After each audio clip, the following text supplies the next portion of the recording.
Denise Fraga é dona de uma extensa carreira de sucesso na TV, cinema e teatro.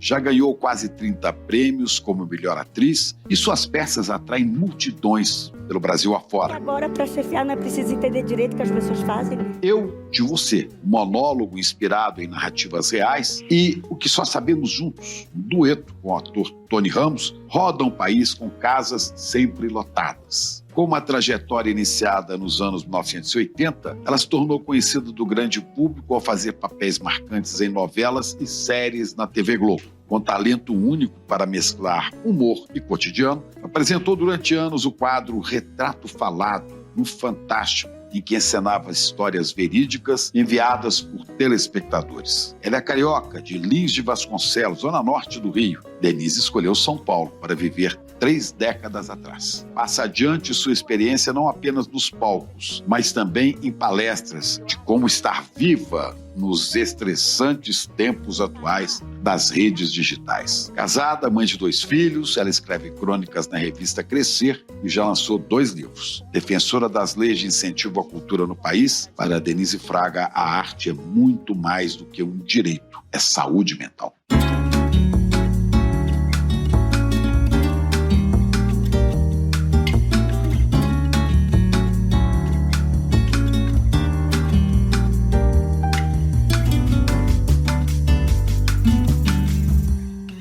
Salve, Denise, um prazer enorme te receber aqui no ICL, é um sonho antigo nosso. Imagina. Essa entrevista para contar umas coisas do dia a dia.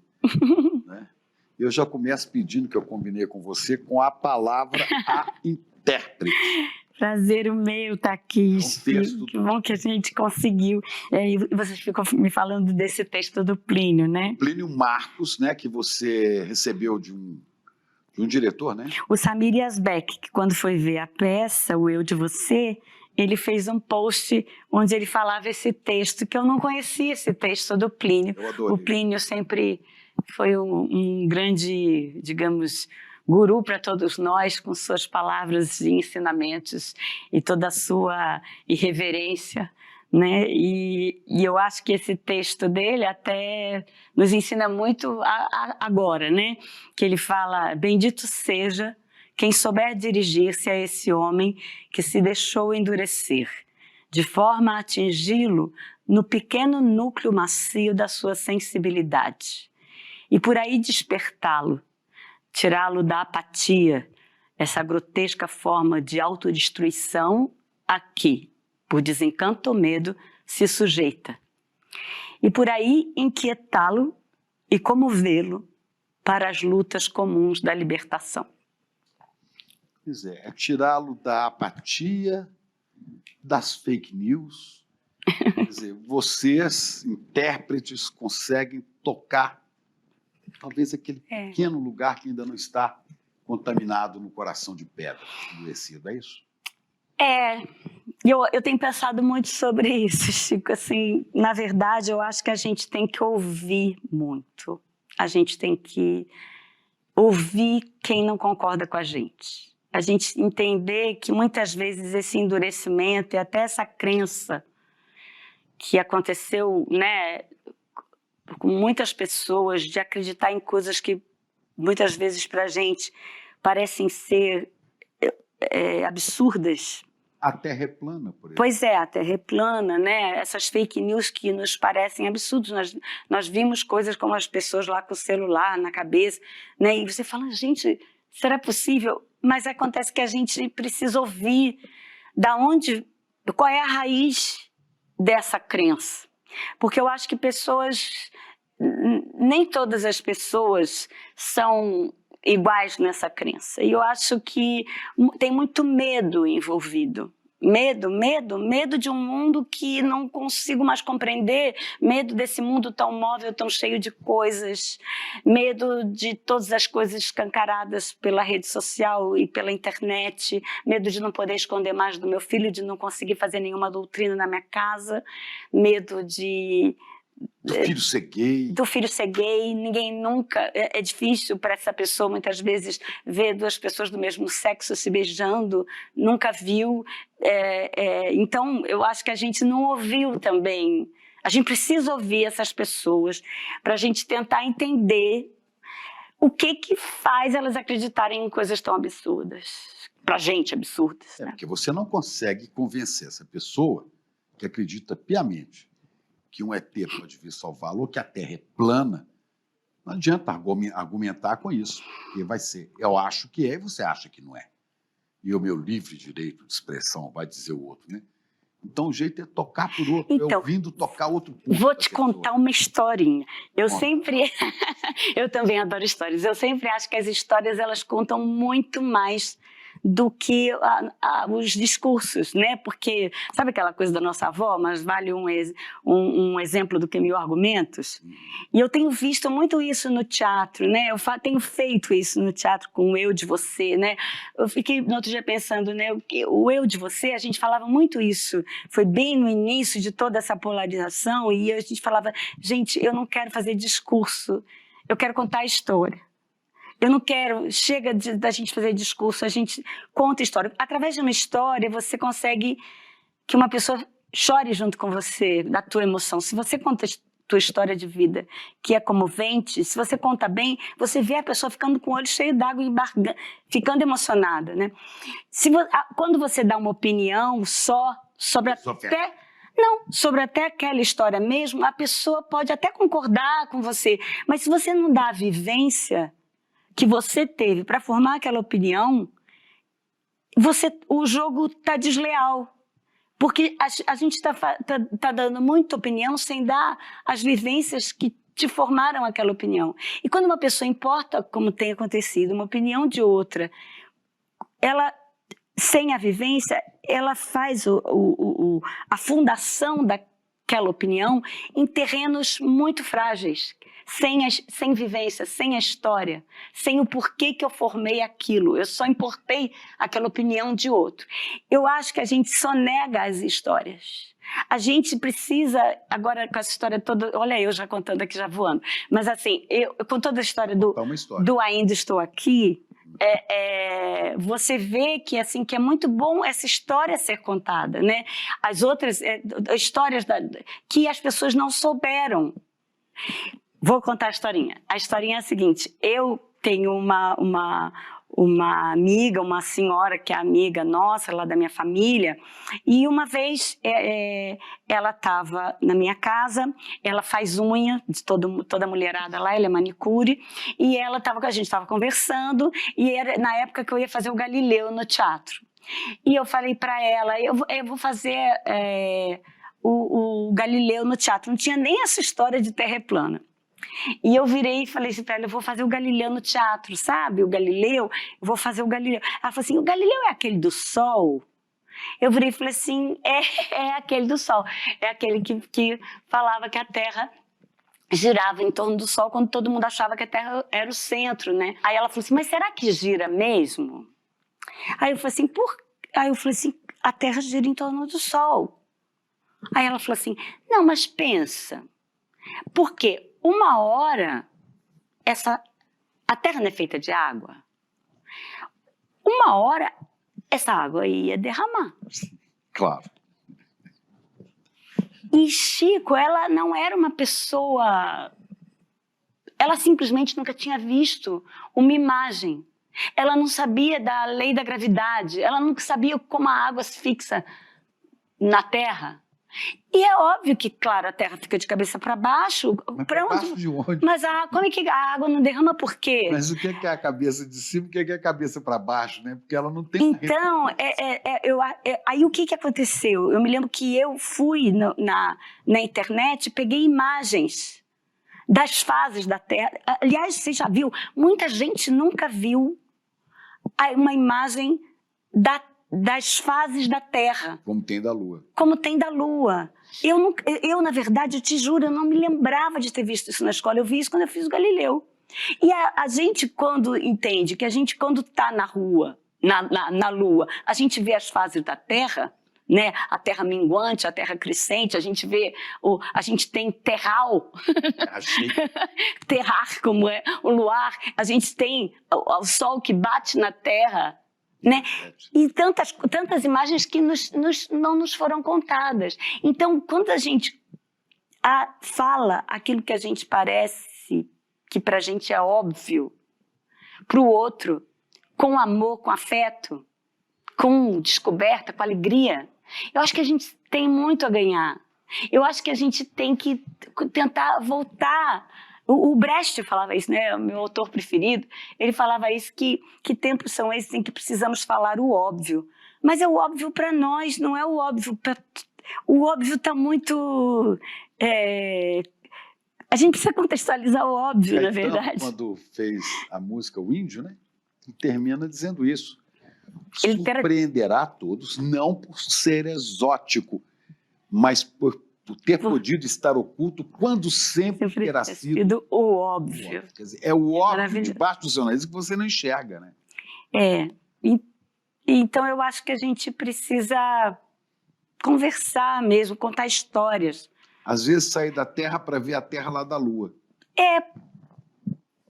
Prismar, né? Ver o ponto de vista, sair do seu, assistir de camarote, tentar se distanciar, né? Eu falei tudo isso porque você vê o eu de você, que a gente está andando, viajando com a peça até hoje, né? A peça foi feita, estreou em 2019, mas eu vejo a força que tem essa peça e na verdade, a gente não fez nenhum discurso, mas as histórias que a gente escolheu contar, elas em si, elas dizem o que a gente quer dizer.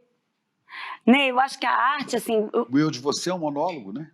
Eu nem chamo de monólogo mais, né? Eu já, na verdade, acho que hoje eu chamo de experiência.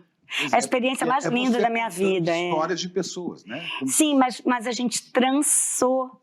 Não é simplesmente assim, vou contar histórias reais, pedir as histórias, chegaram quase 300 cartas, e aí, né, vou contar a história dessas pessoas. A gente trança uma direção linda do Luiz Vilaça. Foi uma coisa que nós criamos na sala de ensaio, não tinha um texto prévio. Nós trançamos com trechos da literatura, poesia, música. Tem uma banda incrível em cena, de 3 mulheres maravilhosas. Eu não estou sozinha. E tem todas aquelas pessoas comigo e eu tenho Eu faço coisas na plateia, não é um espetáculo interativo, eu fico até com medo das pessoas ficarem com esse medo, mas assim, eu convido, de alguma maneira, a olhar para alguém na plateia, aquela pessoa junto comigo, vestir aquela vivência. Eu adoro esse nome da peça, Eu de Você, né? Que é eu vestido de você. Essa palavra está tão gasta aí, empatia, né? A gente fala tanto de empatia, agora que eu tenho medo da gente perder empatia pela palavra empatia, mas empatia é um negócio que tem que ensinar um pouco, porque eu sinto que não é fácil, se colocar no lugar do outro, não, é por dentro. Uma coisa bonita que aconteceu durante os ensaios é que eu improvisava em cima daquelas histórias e os poemas que me vinham à cabeça ou que as pessoas que estavam ali comigo criando na sala lembravam de um Leminski. Eu estava lendo na época muito uma poetisa que eu adoro, que é a Wisława Szymborska, e enfim, aquela música X. Então a peça tem de Chico Buarque, Zezé de Camargo e Luciano, de Drummond, a Wisława Szymborska, a Clarice. Então, e tem o Wagner no meio, o Wagner, o Francisco, a Daisy, misturando suas histórias com Drummond. Quando você põe lado a lado, né, a flor no asfalto do Drummond ao lado da história do Wagner, você vê que parece que eles escreveram juntos. Né? Você vê que se o Wagner tem o Drummond na hora que ele está passando por aquilo, né, ele como diz, ele teria uma tábua de salvação.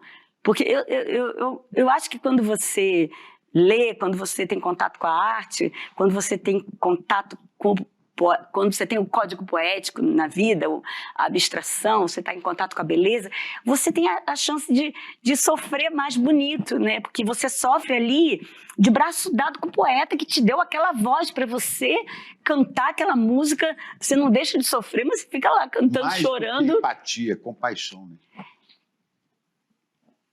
Também, né, compaixão, eu adoro essa palavra compaixão, né, eu adoro essa coisa compartilhar, compaixão é você sofrer junto, não é ter peninha. Eu adoro uma frase que eu uma vez li numa entrevista do Paul Singer, E é uma frase que ele fala: o nosso grande desafio é nos equilibrar entre o nosso instinto de sobrevivência e o nosso instinto de solidariedade.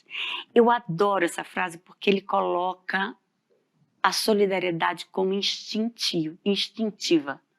Nós somos instintivamente solidários. Nós somos feitos para o amor também, né? Então, mas eu começo a duvidar. Toda hora querem que você duvide disso, né, Chico? Assim, eu sei. Né? Mas o seu instinto... A gente está sendo treinado a duvidar que somos instintivamente solidários. Eu fiquei pensando muito se a gente era mesmo. E eu penso uma coisa, porque se tem uma pessoa, se tem uma pessoa em pé aqui do seu lado, você está assistindo um negócio, essa pessoa cai desmaiada, o seu corpo faz assim. Instintivamente. Né? Se está alguém do teu lado, você vai atravessar a rua, tem uma pessoa do teu lado, vem um ônibus, essa pessoa põe o pé na rua, você é capaz de botar a mão no peito de um estranho, né? Você não sabe quem é. Está dentro do seu corpo, do nosso corpo, o cuidado com o outro. Ser solidário, ser para o outro, está na sua natureza física. Então, a gente ainda é, né? Instintivamente solidário. Eu fico pensando, se com esses tempos... Então, eu fico pensando, será que vai chegar um dia em que vai cair uma pessoa do meu lado aqui e ao invés do meu corpo fazer assim, eu vou fazer assim?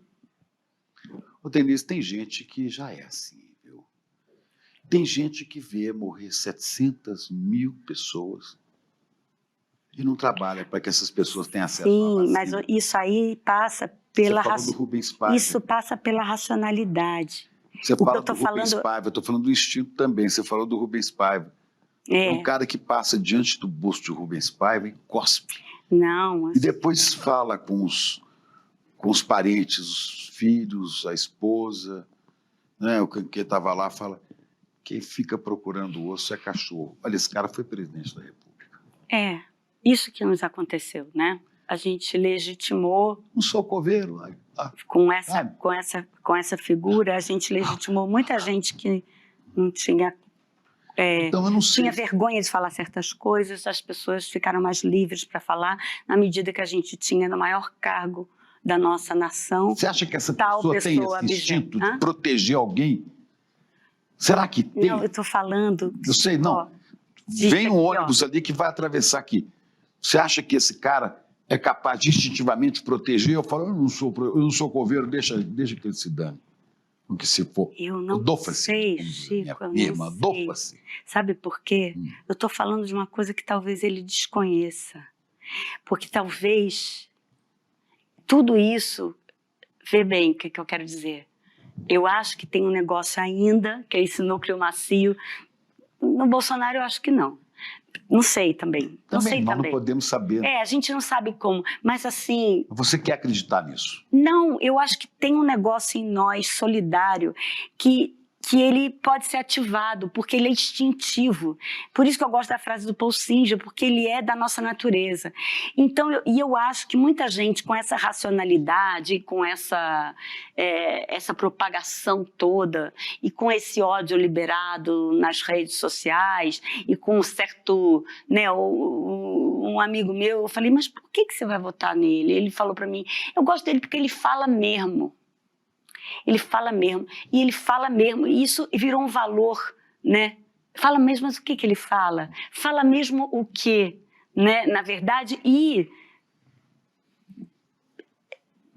a gente está vivendo um tempo em que uma pessoa não ter esse freio da civilidade talvez tenha virado um valor não para mim, não para muitas pessoas, mas ninguém está satisfeito com isso. A gente está vivendo uma sociedade adoecida. Olha, Chico, eu vou te falar uma coisa, eu tenho pensado muito sobre isso.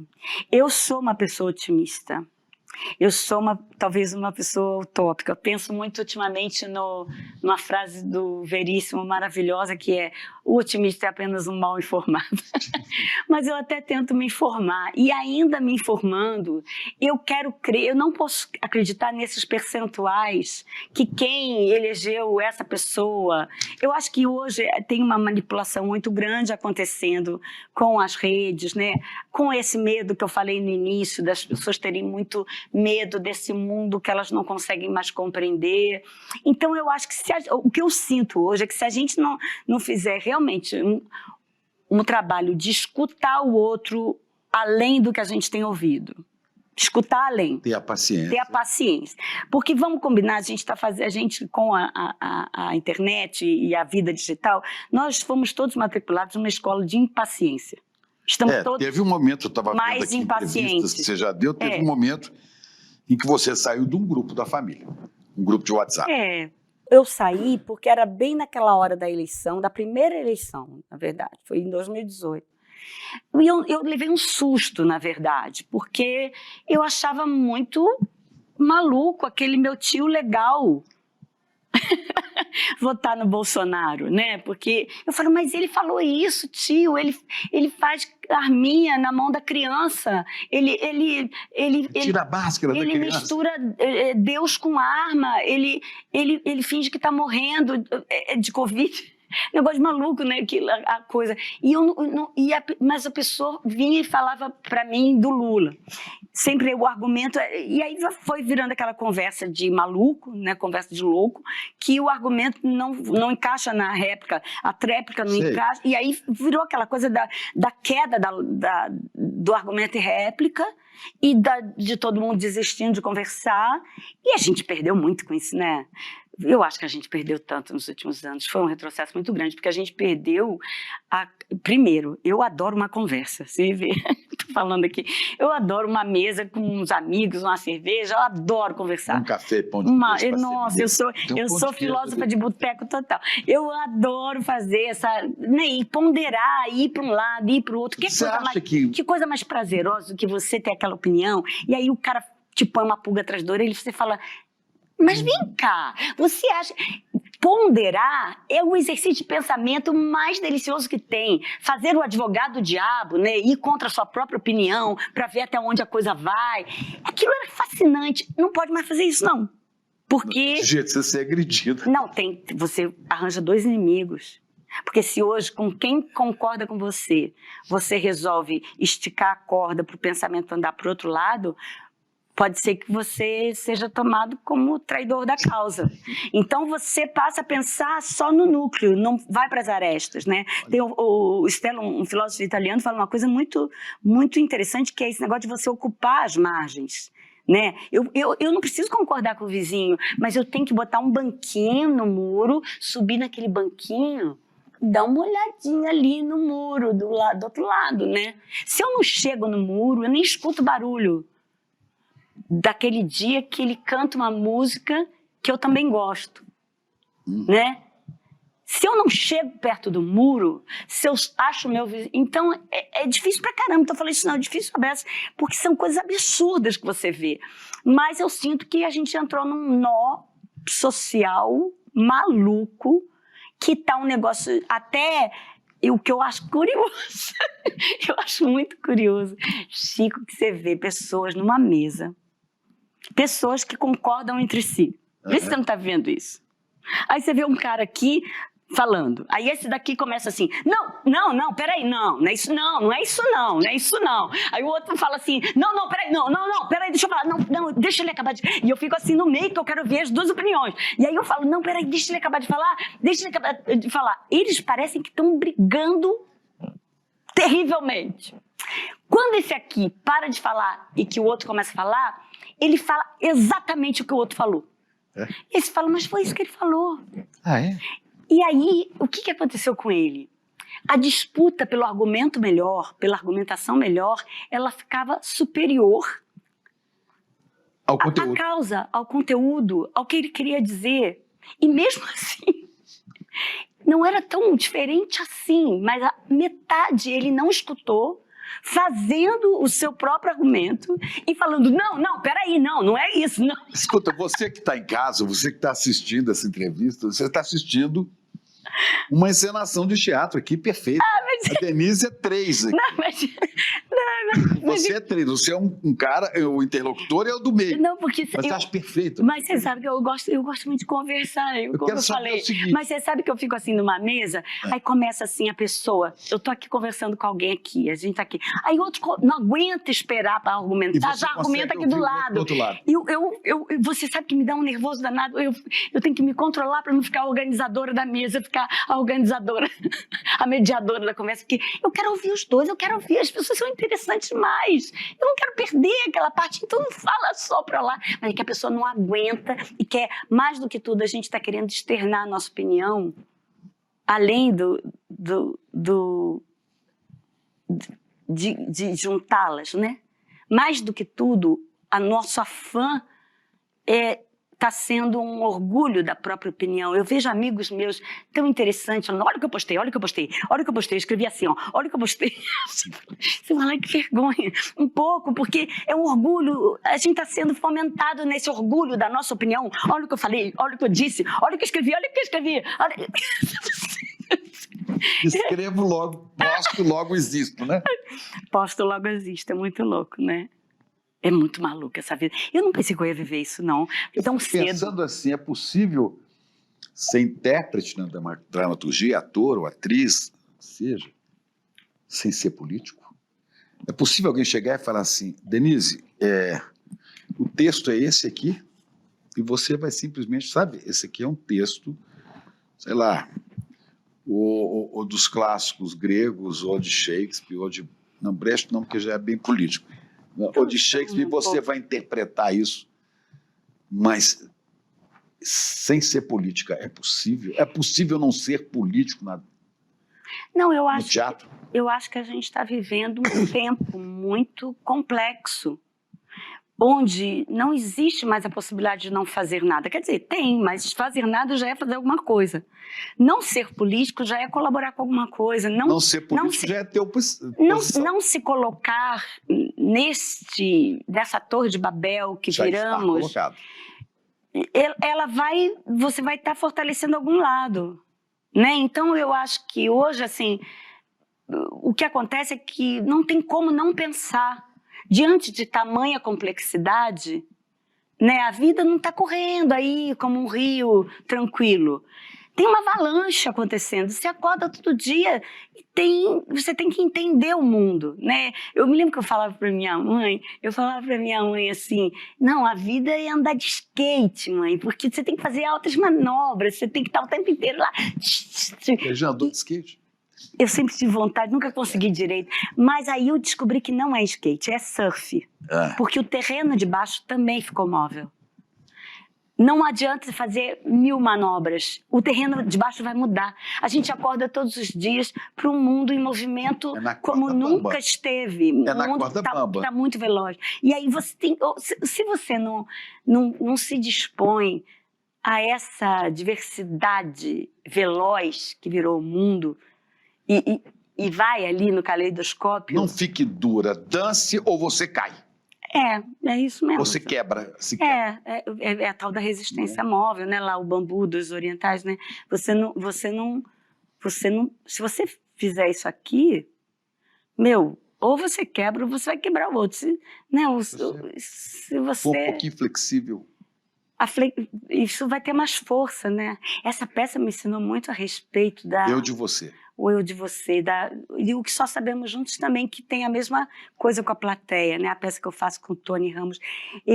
Você levou essa peça recentemente para o Paraná ou para Santa Catarina, não foi? Para um monte de lugares. Eu quero saber como é que é a reação do público. A gente teve agora no Guairão. Que é politicamente, né, um estado que é majoritariamente de extrema-direita. Santa Catarina, Paraná. Você acha que tem gente que vai assistir e que é bem extrema-direita? Sim, vai. E você acha que Vai. E você acha tão bonito isso. E gostam disso? Sabe o que é bonito? Como é que é a sua experiência? Conta falar. Alguma aí. Você é bom para contar casos? Conta pra gente.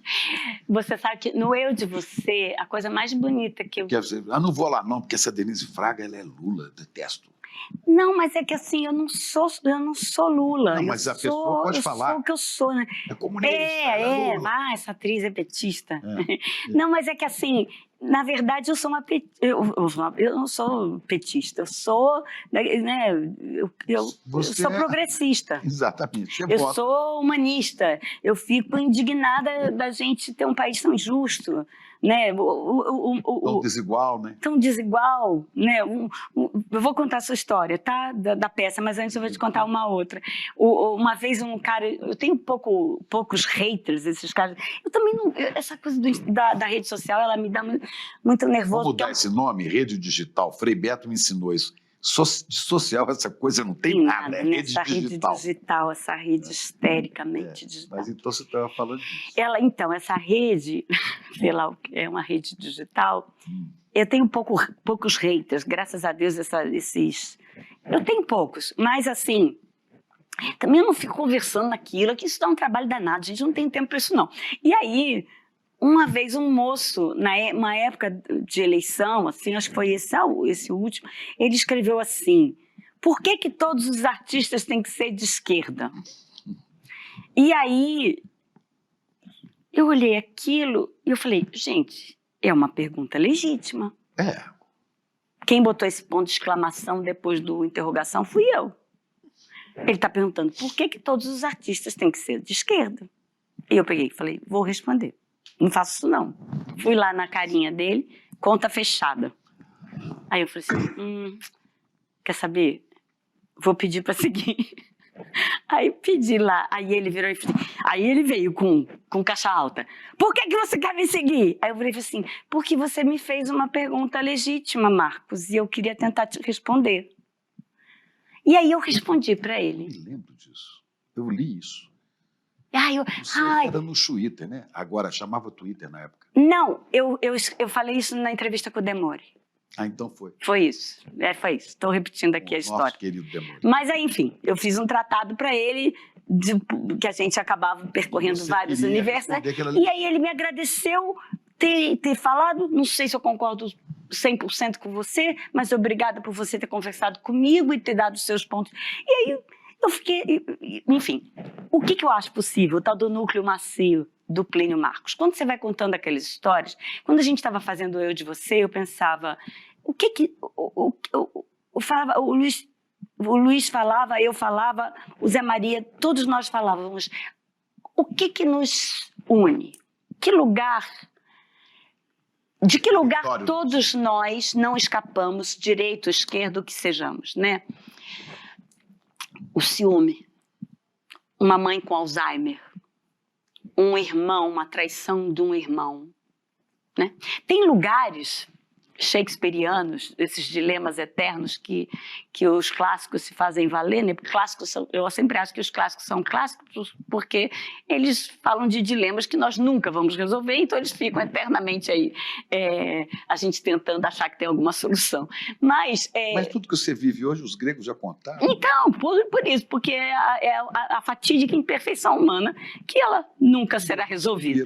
E aí a gente falava o que é em comum a todos nós. Então a peça, acabaram ficando na peça histórias que elas podem acontecer com qualquer pessoa. E é muito bonito você ver na plateia tanto uma pessoa, assim, claro, pelo seu visual, pelo seu preconceito visual, pelo figurino, uma pessoa que você acha que é mais progressista. Vou pegar a palavra preconceito. Pelo conceito que você faz a priori antes. Exatamente. A partir do jeito daquela pessoa se comportar. Que tudo indica que ela seja assim. O figurino, enfim. Então, e você vê lado a lado duas pessoas que parecem muito diferentes, as lágrimas, as duas.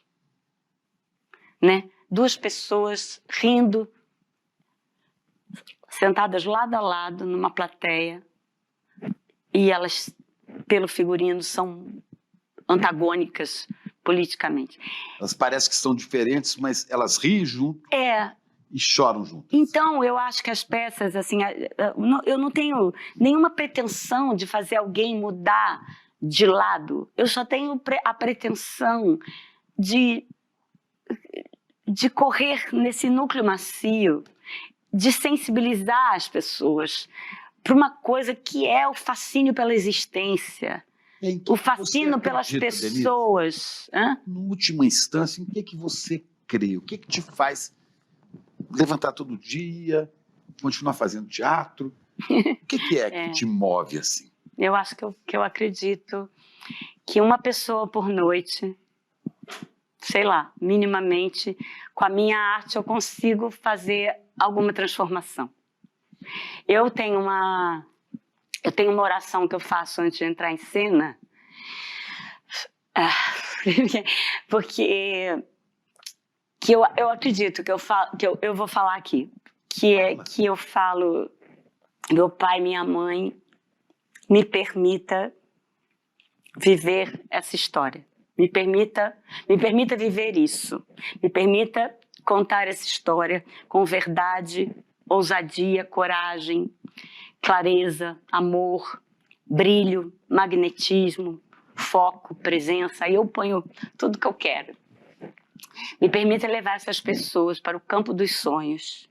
E essa noite, com a minha arte, transformar um pouco de cada uma delas. Que lindo. Eu acho que existe uma possibilidade de uma pessoa, e eu acredito muito que as pessoas que têm proximidade com a arte, de elas terem insights e perceberem que aquela vida delas que parece ruim, dura, aquele irmão que eu não falo mais, ou aquele filho que eu acho que está...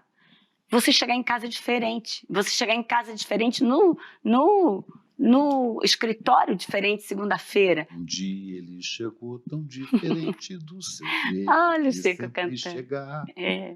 Olhou-a de um jeito muito mais quente do que sempre costumava olhar. É possível, né? As pessoas, eu sinto que as pessoas estão nessa sociedade que a gente inventou viver, pautada pelo que rende. Não é pelo que rende mais.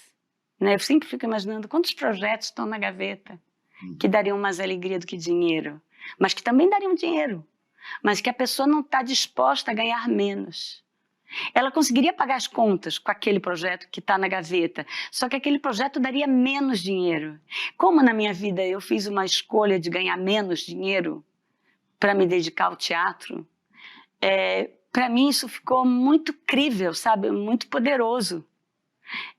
De que você tem que aprender a perder um pouco para poder ganhar. Você precisa dar passos atrás para andar para frente. Enfim. Você precisa aprender, né, que o dinheiro não é o regente da sua vida. Exatamente. Né? Dinheiro precisa significar liberdade. Dinheiro precisa significar liberdade. Senão, e eu sinto que hoje a gente inventou viver uma sociedade em que sucesso não significa felicidade. Sucesso dinheiro não é só o dinheiro, é o número de seguidores que você pode ter. Marilena Chaui dando uma entrevista, que aliás pro Demore também, o programa Demore é muito bom. Marilena Chaui falou, né? Eu tenho que aparecer todo dia nas redes e ser comentado, porque se eu não aparecer, eu deixei de existir. É uma questão existencial. Você aparecer. Não, e virou isso. E aí eu também quero que as pessoas vão ao teatro. Então, se eu pudesse, eu não teria rede digital. Mas eu quero que as pessoas vão ao teatro, porque eu acredito naquele ritual poderoso de reflexão através de uma história. É uma espécie de uma oração coletiva, né? É um templo, né? Eu falo, o teatro é um negócio cada vez... E eu tenho uma ilusão não, eu tenho uma utopia, mas uma utopia não, uma crença de que o teatro vai ficar, Chico, talvez o lugar mais poderoso. E cada vez as pessoas vão querer mais ir ao teatro, talvez. Por quê? Porque eu vejo acontecer hoje uma coisa que como o teatro ainda tem a gente ainda pede que a pessoa desligue o celular. Tem uns que não desligam, não tem problema. A gente vive vendo aquelas luzes azuis, as caras azuis no meio da plateia. Não existe mais não desligar. Mas tem gente que consegue ficar com o celular na bolsa e fica ali esperando a peça. Quando a peça consegue capturar, você vê essa pessoa acontecendo um negócio com ela que é isso aqui, ó.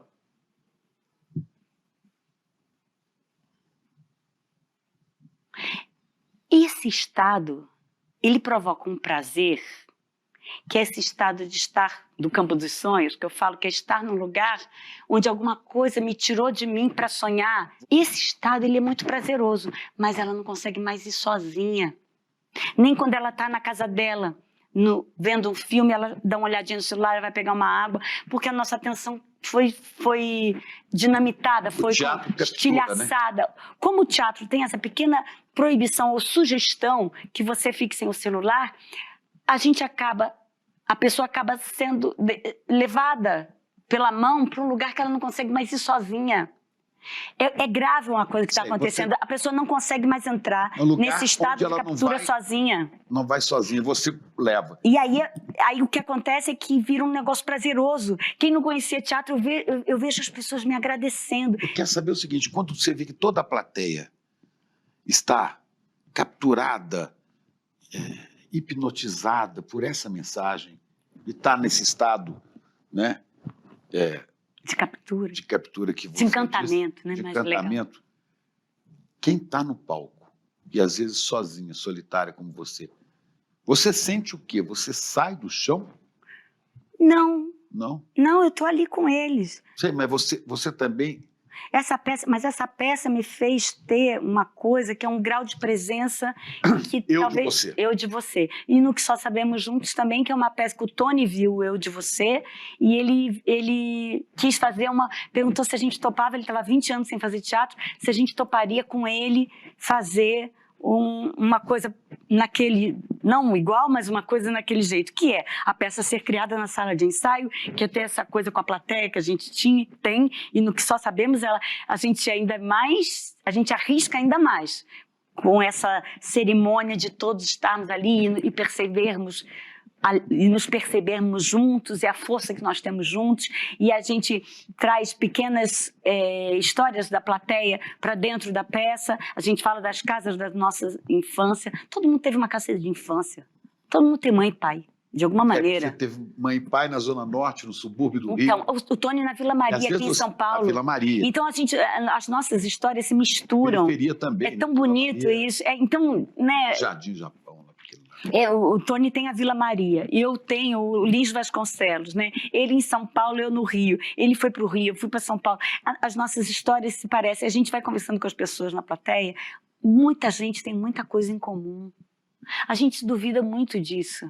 E quando a gente percebe as nossas coisas em comum, fica muito mais fácil de você aceitar o que aquele outro tem de diferente de você, né? Essas duas peças fizeram para mim uma requisição de presença e de disponibilidade para o outro. As duas peças mais significativas para você na sua carreira? São. O Eu de Você é meio um divisor de águas para mim, porque me inaugurou uma nova maneira de fazer teatro também. Sabe que eu nunca fui uma pessoa assim engraçada, né? Eu sempre fui muito tímida. Não, mas a comédia sempre foi uma coisa matemática para mim. Né? Muito... Na verdade, já foi uma surpresa na minha vida, assim, essa coisa de eu ser uma atriz cômica. É que eu ia fazendo na escola e fiz bem comédia, não sei, tinha um timing qualquer, sei lá. Mas eu entrei na escola de teatro achando que eu queria escorrer pelas paredes.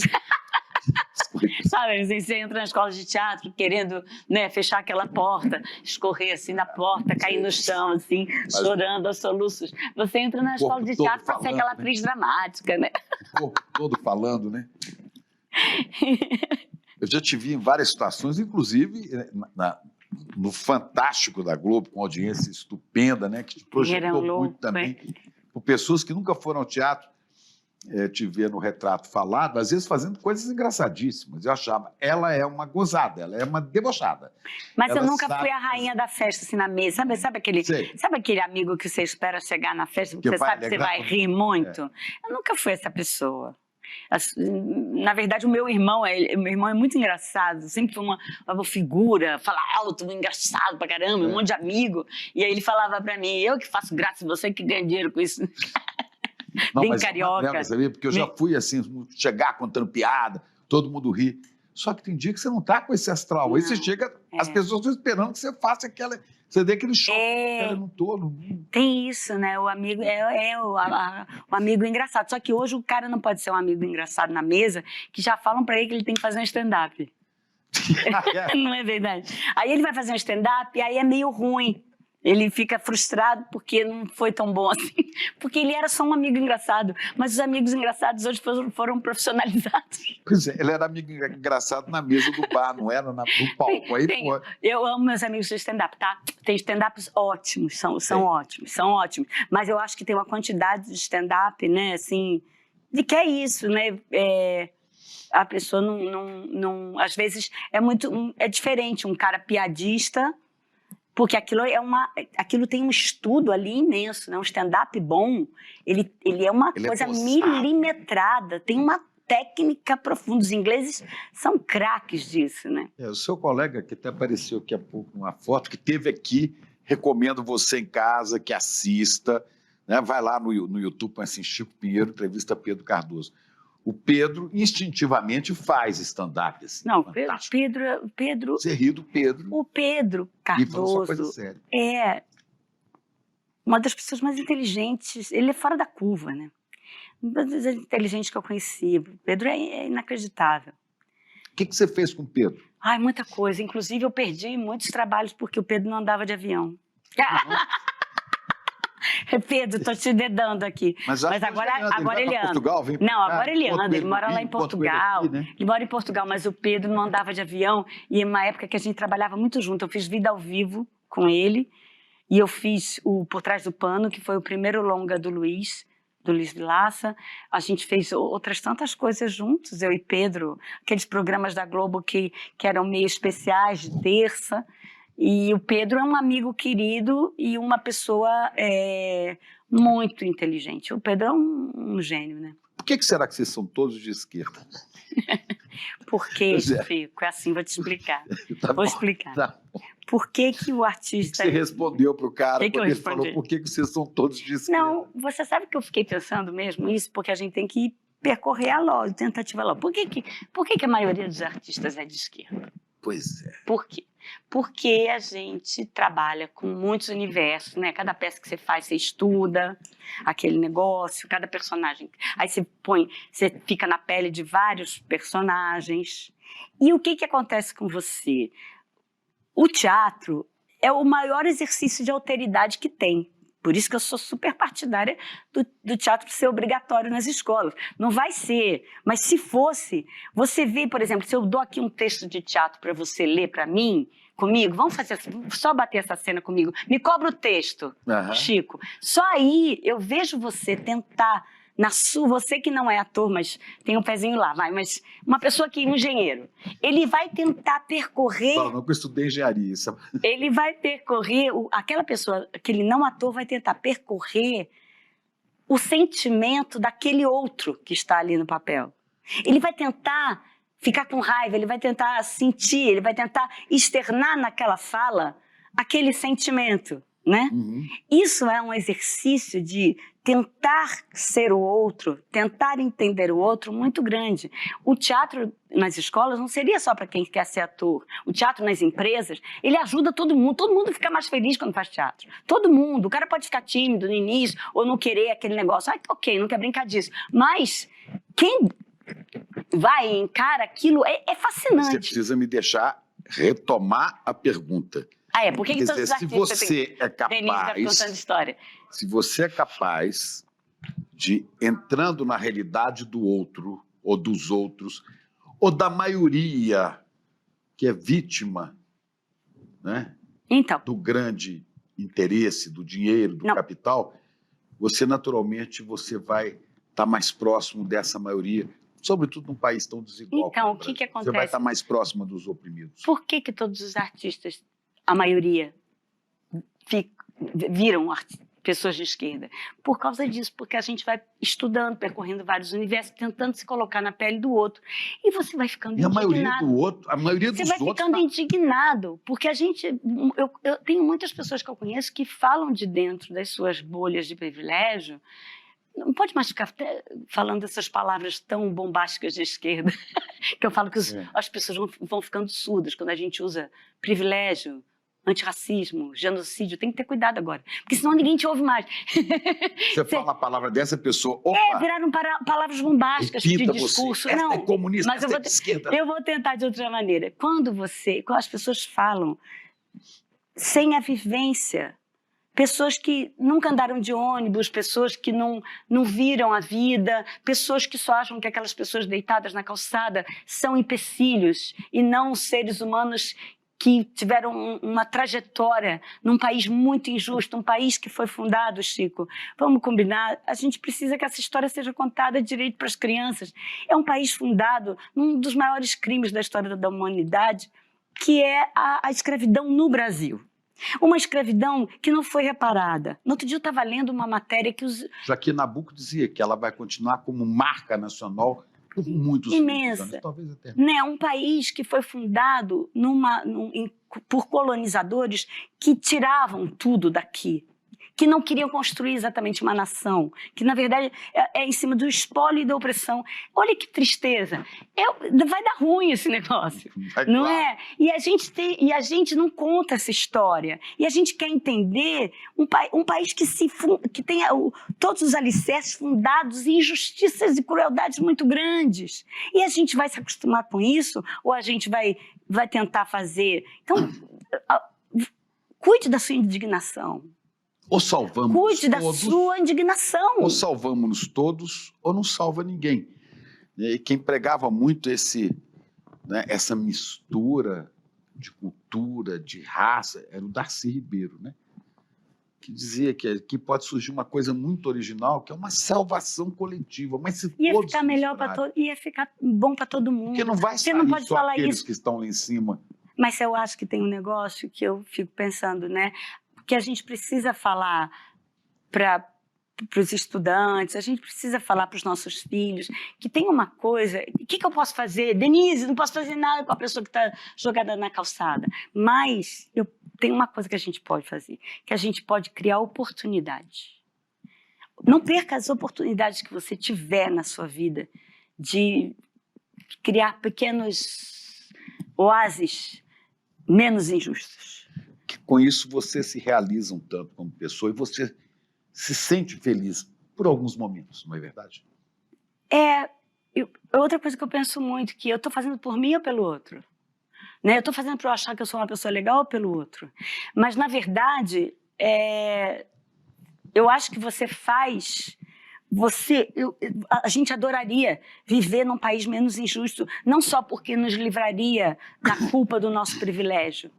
A gente adoraria viver num país que todo mundo tivesse ao menos uma vida digna. Porque como é que eu posso sossegar? Como é que eu posso estar bem realmente tomando o meu vinho caro?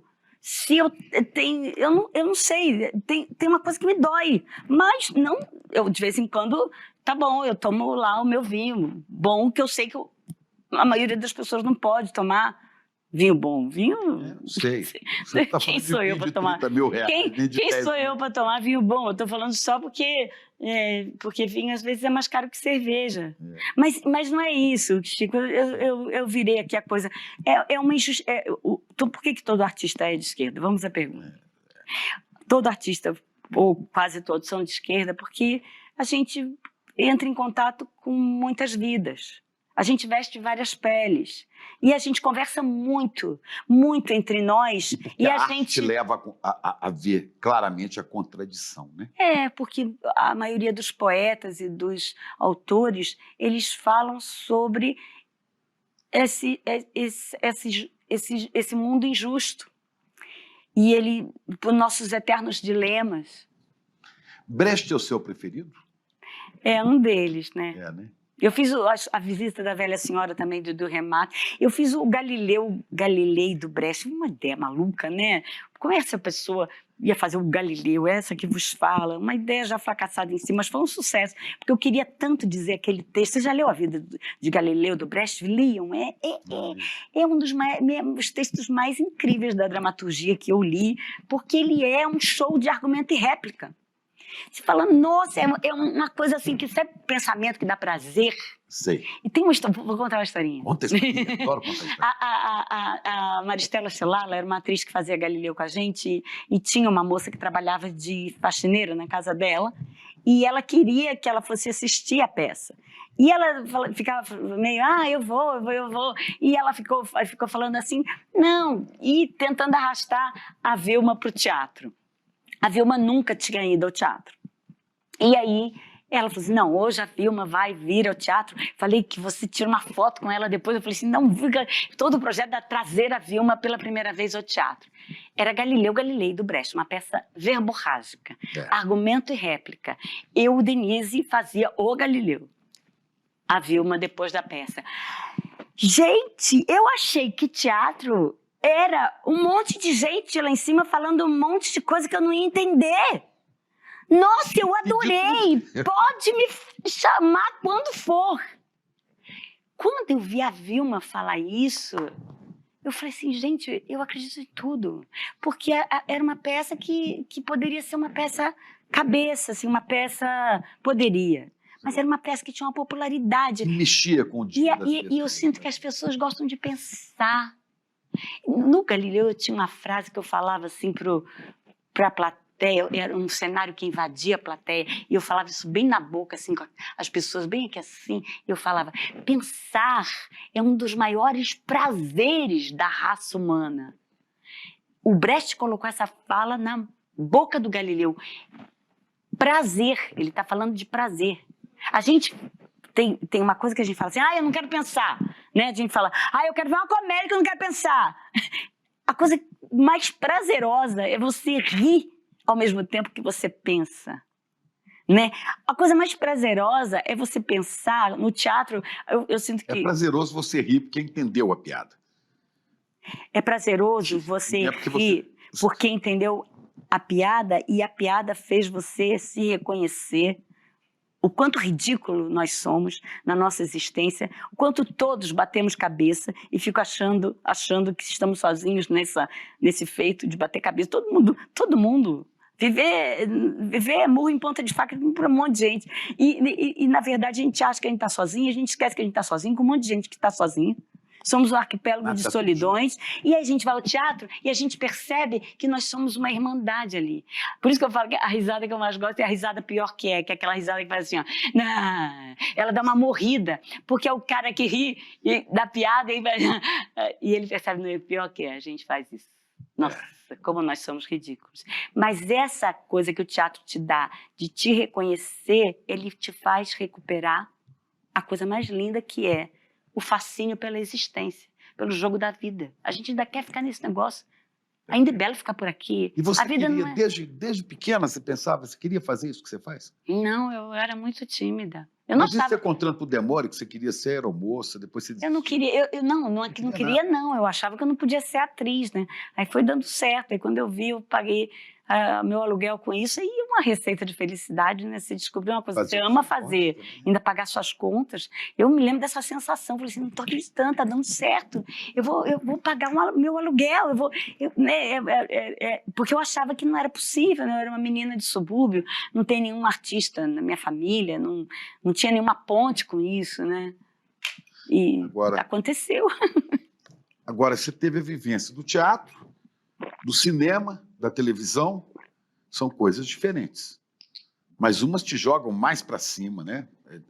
Eu falo de realização profissional, de pagar suas contas. Televisão, no momento, por exemplo, te jogou muito alto. Não, mais do que o teatro, né? Não, eu tive um sucesso no início na televisão muito grande, com o Retrato Falado, a gente ficou 9 anos fazendo.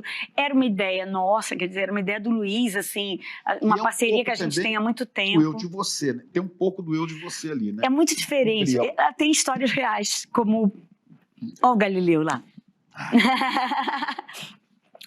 Tem histórias reais como premissa, né? Assim como o Eu de Você. Mas o Eu de Você são pedaços de histórias trançadas. O Retrato Falado era uma história que geralmente tinha humor. É um mosaico. E era uma história começo, meio e fim, que funcionava como um caos, né? E eram histórias de mulheres pelo Brasil inteiro.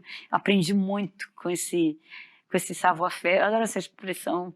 é meio pernóstico falar uma expressão francesa, mas eu acho que a gente não tem uma expressão...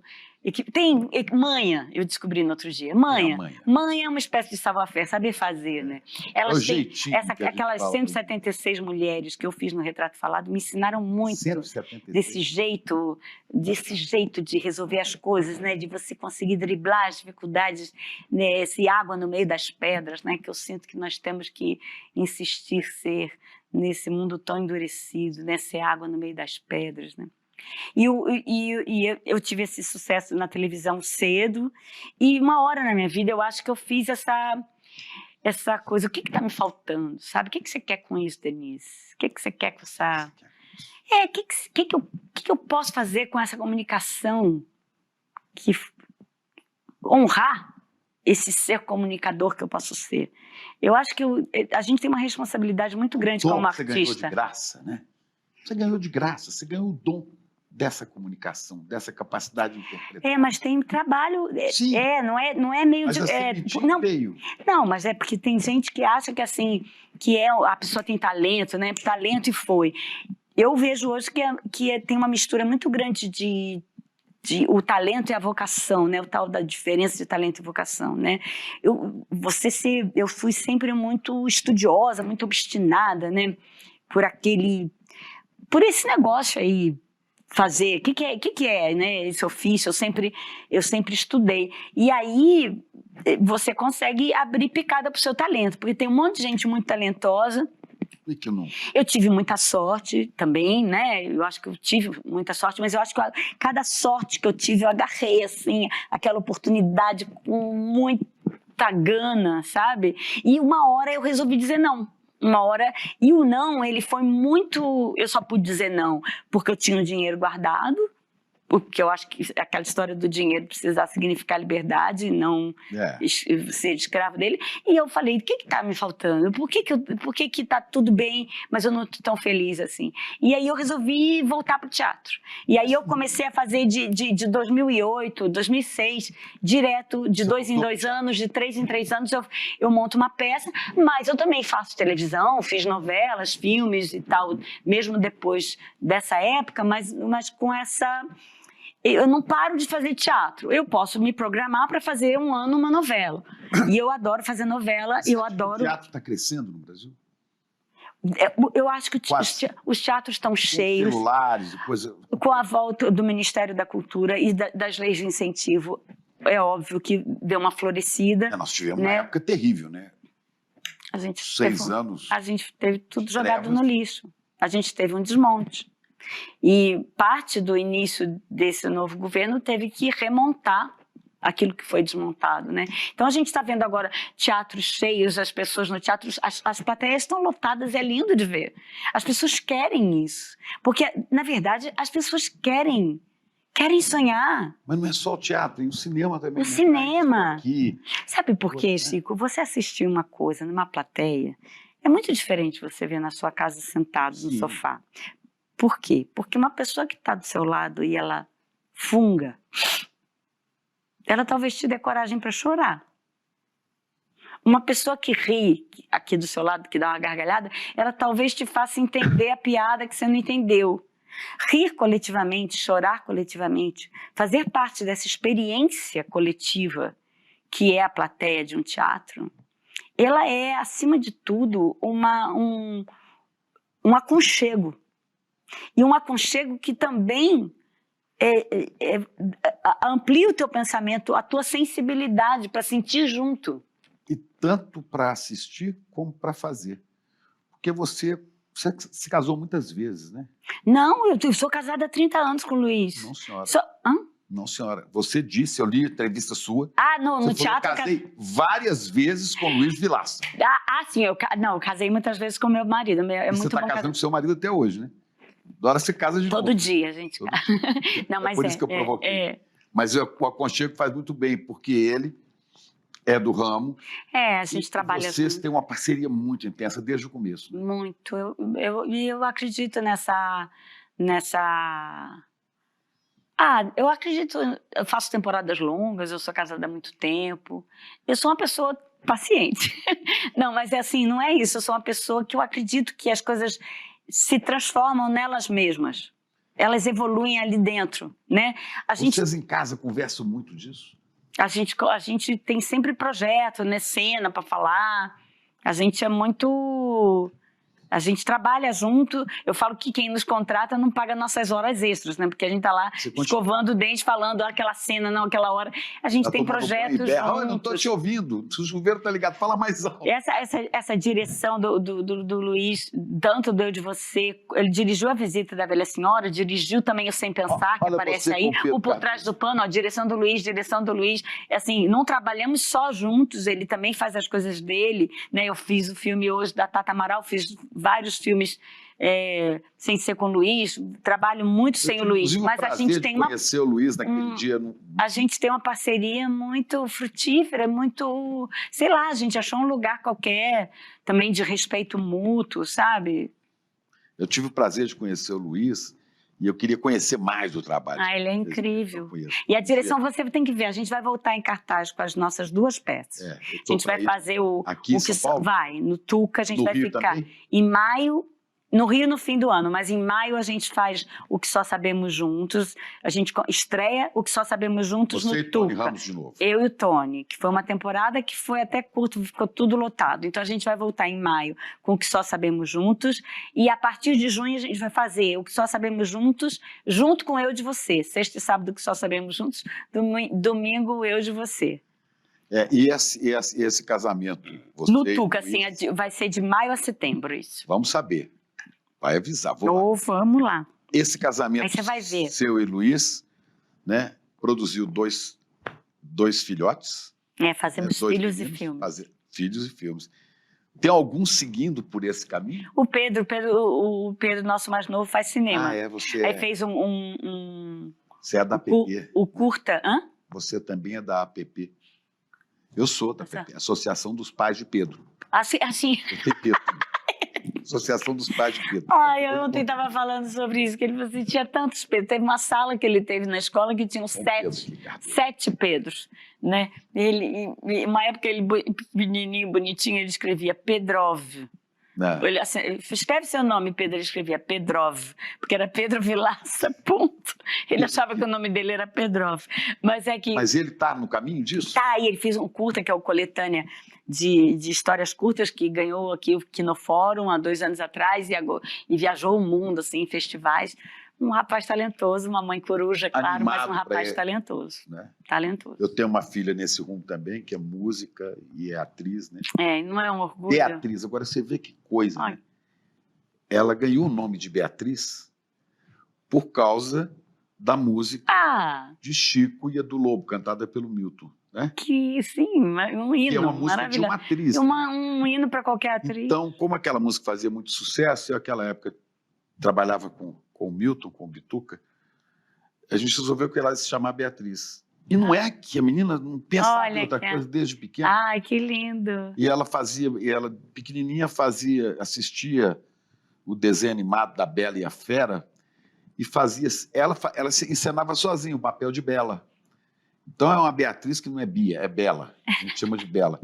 Mas é música, toca, canta, faz teatro. Né? Que idade? Assim, ela já está grandinha, está com 33 anos. Mas que bonito. Mas é uma apaixonada. É uma felicidade. Arte, né? Eu falo que... Agora eu falo, meu Deus, é a profissão mais legal do mundo. E eu falo, é a profissão mais legal do mundo. Jornalista também é legal, viu? Não, tem várias profissões legais, mas ator... Mas é difícil. Eu falava que ator só perdia para cantor.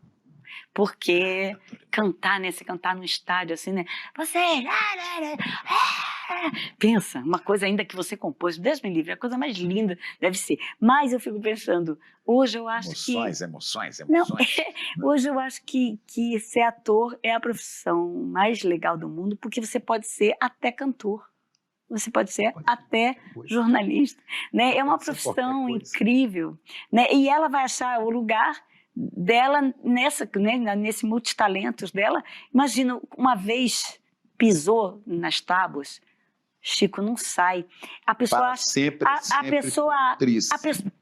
a pessoa acha um lugar para o teatro fazer parte da sua vida.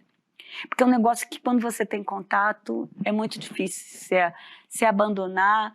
Aquele lugar de criação, de percepção, aquele ritual que é o Diz teatro. quantos desastres você tem na mão. Ai, é muito... Diz se é perigoso a gente ser feliz. Imagina, é lindo. Chico. Chico, nosso maior Beatriz. poeta. O Chico é... E do teatro. Fui ver ontem aquela nossa história com o Chico Buarque, que é uma peça linda, um musical do Rafael Gomes, também Vinícius Calderoni, que escreveu com a gente o Que Só Sabemos Juntos. O Rafael Gomes também é nosso parceiro no Eu de Você. Fizeram um espetáculo lindo, que é a nossa história com o Chico Buarque, com um elenco maravilhoso, gente cantando. E aí você vê aquele panorama das músicas do Chico, você fala, meu Deus, eu tenho Chico Buarque. O que é a gente ter um artista como Chico Buarque? Na peça, no Eu de Você, agora no final eu canto o Que Tá um Samba, um pedacinho, e eu fico pensando, meu Deus, no final da vida, que Deus não é final da vida, mas com 80 anos o cara nos brinda com aquilo, com aquela letra. Depois de tudo que passamos nesses últimos 4 anos, a gente vai falar que tá um samba, né? Para espantar o tempo frio, para remediar o estrago, que está um trago, um desafogo, um devaneio, que está uma beleza pura no fim da borrasca, já depois de criar casca e perder a ternura, depois de muita bola fora da meta, de novo com a coluna ereta, que tal? Juntar os cacos, ir à luta, manter o rumo e a cadência. Chico nos dá isso. É isso. Olha, maravilhoso estar com você aqui. Eu nem olho o tempo aqui não é o tempo cronológico, né? Imagina. Esse tempo de... Um amigo meu dizia o tempo de... Não é Cronos, é Kairos, né? É Kairos. É um tempo diferente. Kairos é do Deus da oportunidade. A gente tem que pegar pela franja o Kairos. Quantos anos faz que eu comecei a conversar com você? Sim, querido. Obrigada a você, Chico. Você vê que eu gosto de falar, né? Você vê que eu gosto. A gente resolveu reunir as maiores lendas do esporte no mundo inteiro para ensinar pra gente o que a gente pode fazer para encontrar a nossa melhor versão, seja no esporte ou na vida. Estamos falando de campeões olímpicos, estamos falando de médicos, de psicoterapeutas, de fisioterapeutas, de pessoas que fizeram história transformando atletas e verdadeiramente transformando as suas modalidades. Essa jornada vai ser uma jornada que vai transformar a sua vida e a sua saúde. Não importa se você tenha 12 ou 90 anos de idade. E começa no dia 30 de março com uma aula com Mark Allen, o maior triatleta de todos os tempos. Ele que venceu 6 vezes o Ironman no Havaí e vai nos ensinar coisas que a gente vai poder aplicar para o resto da vida. E no dia 30 de março, a gente vai estar junto às 8 horas da noite.